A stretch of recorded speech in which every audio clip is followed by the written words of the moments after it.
Shenjat e natës së Kadrit. Në mesin e netëve të muajit të bekuar të Ramazanit, ndodhet një natë e veçantë. Një natë që në Islam konsiderohet më e vlefshme se 1000 muaj. Kjo është nata e Kadrit, nata në të cilën filloi zbritja e Kuranit mbi profetin Muhammed a.s. Kjo natë është e mbushur me mëshirë, falje dhe begati të mëdha. Por një pyetje që shumë besimtarë bëjnë shpesh është: a ka shenja nata e Kadrit? Dhe si mund të dallojmë nëse ajo natë ka qenë vërtet nata e Kadrit? Sipas transmetimeve islame, nata e Kadrit ka disa shenja që mund të vërehen, disa gjatë natës dhe disa në mëngjesin që pason. Megjithatë, duhet kuptojmë se Allahu nuk e ka bërë të ditur me saktësi se cila natë është. Kjo është një urtësi hyjnore që besimtarët e përpiqen në adhurim gjatë gjithë 10 ditësh të fundit të Ramazanit. Profeti Muhammed a.s.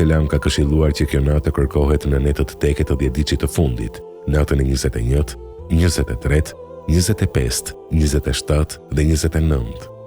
Por cilat janë shenjat që dietarët islam kanë përmendur për natën e Kadrit? Një nga shenjat më të njohura është qetësia dhe paqja e veçantë e asaj nate. Transmetohet se ajo natë është një natë e qetë, e butë dhe e mbushur me paqe. Nuk është shumë e nxehtë dhe as shumë e ftohtë.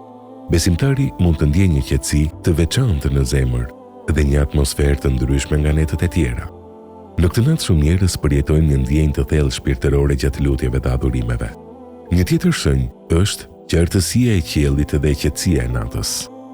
Në shumë transmetime përmendet se qielli mund të jetë i pastër dhe nata e qetë, pa errëra të forta apo trazira të motit. Kjo natë përshkruhet si një natë e mbushur me paqe dhe begati, sepse sipas Kuranit në këtë natë zbresin engjëjt me lejen e Allahut. Por një nga shenjat më të përmendura në hadithet e profetit a.s. lidhet me diellin e mëngjesit pas natës së Kadrit. Transmetohet se dielli asaj dite lind pa rreze të forta, i butë dhe i qetë, sikur një disk i bardhë. Dietarët kanë shpjeguar se kjo mund të jetë për shkak të numrit të madh të engjëjve që zbresin në tokë gjatë asaj nate. Megjithatë, është shumë e rëndësishme të kuptohet një gjë. Këto shenja shpesh mund të dallohen vetëm pas kalimit të natës, jo gjatë saj. Prandaj besimtari nuk duhet të mbështetet vetëm tek shenjat për të njohur natën e Kadrit. Qëllimi kryesor është adhurimi dhe përkushtimi ndaj Allahut, jo vetëm kërkimi i shenjave. Shumë dietarë islam kanë theksuar se edhe nëse njeriu nuk e kupton se cila natë ishte nata e Kadrit, nëse ai e kalon 10 ditëshin e fundit me adhurim, ka shumë gjasa që ai ta ketë përfituar shpërblimin e saj. Profeti Muhammed a.s. e shtonte shumë adhurimin në 10 netët e fundit të Ramazanit. Ai falej më gjatë, lexonte më shumë Kur'an dhe zgjonte edhe familjen e tij për adhurim. Kjo tregon se mënyra më e mirë për ta gjetur natën e Kadrit nuk është duke pritur shenja të veçanta, por duke u përkushtuar në adhurim gjatë gjithë këtyre netëve.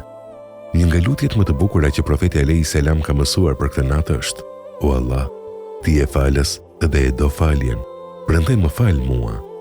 Kjo lutje përmbledh thelbin e natës së Kadrit, kërkimin e faljes dhe mëshirës së Allahut. Në fund, shenjat e natës së Kadrit janë një kujtesë për madhështinë e kësaj nate.